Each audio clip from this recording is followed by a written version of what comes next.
We've come a long way in the past year and a half to work closely with DLC, become a bigger participant. I think some of them can attest to that. We've had some great communication and conversations. And I agree with what a lot of everyone said is that, it's brought some structure to the industry, and it's helped clarify really where some performance levels need to be and filter out some of the products that don't necessarily meet the needs of what we're looking at in the market. That being said, though, there are some drawbacks. The system's definitely not perfect. Outside of the cost of just listing, which I know everyone in here feels the pain of having to go in and spend a significant amount of money just to list a family of products. You look significantly from probably one brand to another, you guys probably spend about the same as for one family of products, somewhere between $13,000 to $10,000 for just one family submittal. But in that, there's additional costs. There's cost of time to market. There's cost of taking my engineers off staff to go through these testing protocols and procedures where I could have them advancing further to next generations of chips, new driver enhancements, new optical systems.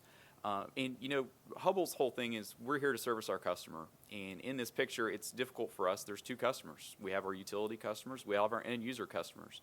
So trying to design a product that fits both the requirements of what DLC and the utilities ask for, as well as what our end users are asking for, is it's difficult. You become conflicted. I think Mark put it the best way is when it comes down to your specification at the beginning of a project, you're getting ready to design a new product, and you're looking down at it, and you're trying to figure out where can I cut costs and meet these tight specifications that are laid out in the technical revisions.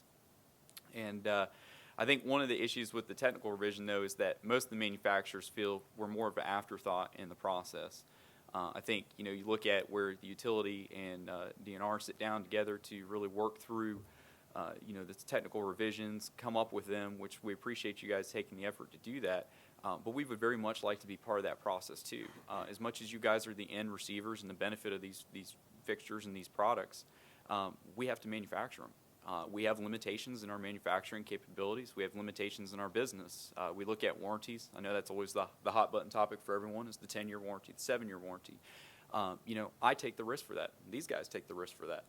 So we have to be very calculated in when we look at approaching 10-year, 7-year warranties. What's my risk to my system when I'm going to have to warranty that? For the smaller guys who aren't conglomerates, who don't have the capital, they have to look very, very closely at that because one bad warranty job could essentially take a company out of business. And that's not good for the end customer is that they don't have a result to come back to get the warranty issue resolved, and they're left with an application that no longer works for them and their customers.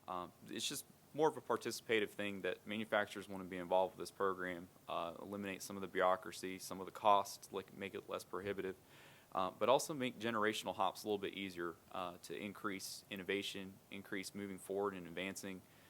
Perfect example for I think a lot of people right now, it's always a staggered approach, whether Cree, whether LumaLEDs, whether Nichia, whether Samsung, any of the guys come out. Each revision for their chip is 3 to 6 months off from each other. So every 3 months, you're guaranteed to be getting another revision. That's another cost I got to go back in. Not having a scaling methodology that's consistent across everybody is kind of difficult. Having to go back and retest every SKU again, repay for every SKU again, it makes us kind of weigh the odds of, or weigh the opportunity cost of whether or not we go forward with that new chip or just stick with what we have. So again, I think that reciprocates a lot of what everyone said here in holding back adoption and holding back an advancement as we look at where does the cost come out of. But I think that's really where we're at today. So.